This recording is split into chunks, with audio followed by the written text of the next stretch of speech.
from Heads Up Play.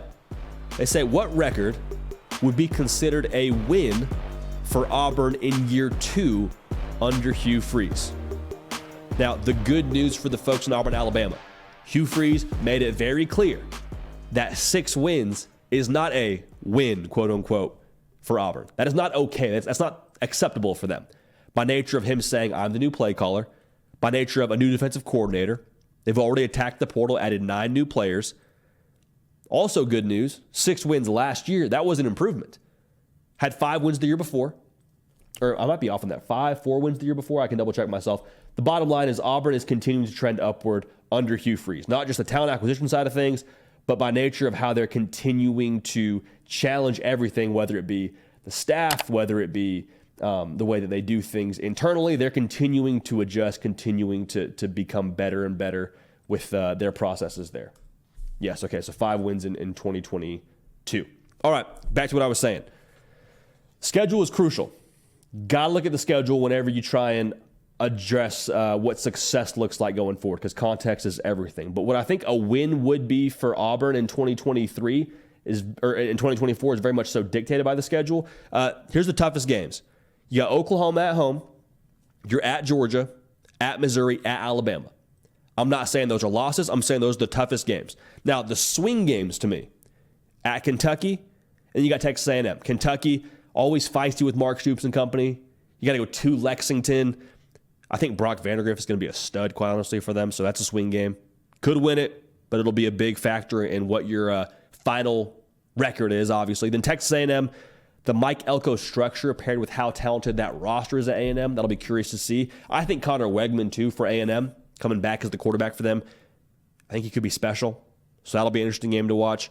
The over-under, for me at least, looking at what I think Auburn is right now in the preseason, I would set that personally at 7.5.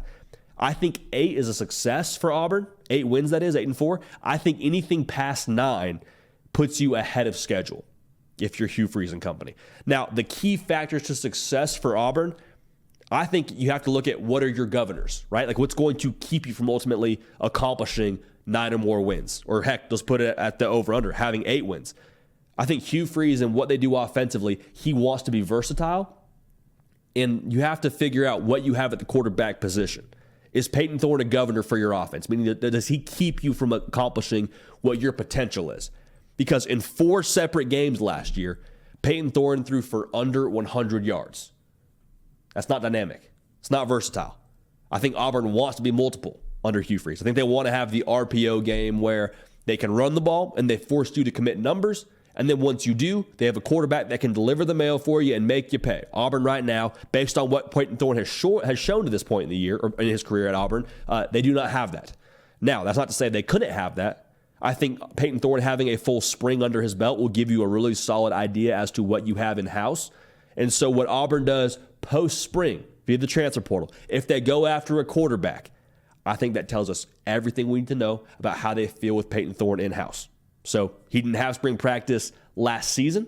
This could be a big year for him to take a leap. Could be a leap year of sorts, but that's something to watch for. Now, the other key factor for success for me is, does the defensive line, the trench play for Auburn, does that meet the price of admission in the SEC?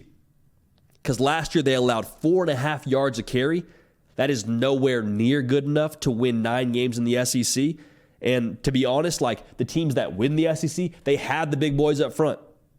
And I'm not saying Auburn needs to hold teams to 2 yards a carry. That'd be great. You're talking about probably going to Atlanta if that's the case. But they got to be better up front.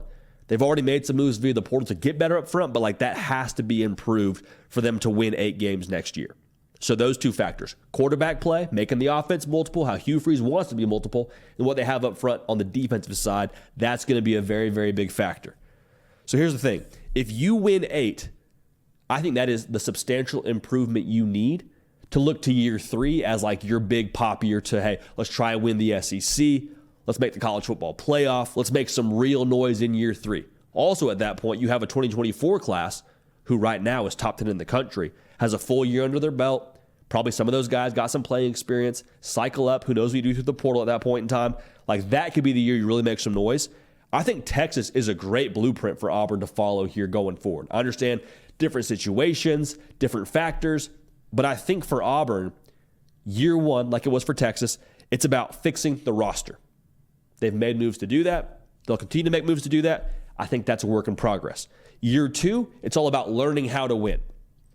Texas, how many times did you see them in second halves kind of falter and not be able to finish games their second season under Steve Sarkisian? I think that's going to be the task for Auburn this year. Can you figure out how to win in this second season? Don't got to go undefeated. You'd love that. Can you find a way to win the games that you need to win when you're in position to win them? All right? Talk a lot about winning, but that's what this segment's about. Now, in year three, it's about putting it all together. Year three is about really having it all come together for one season and put something special together that they'll remember for a long time on the plane. So fix the roster, learn how to win. Year three is where we really talk about winning some exciting things. So this year to me is about learning how to win.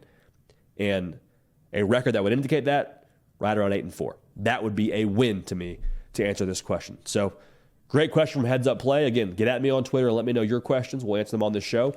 One more thing I would say, the good news for Auburn, you won 6 games last year. You really should have won 8 this year.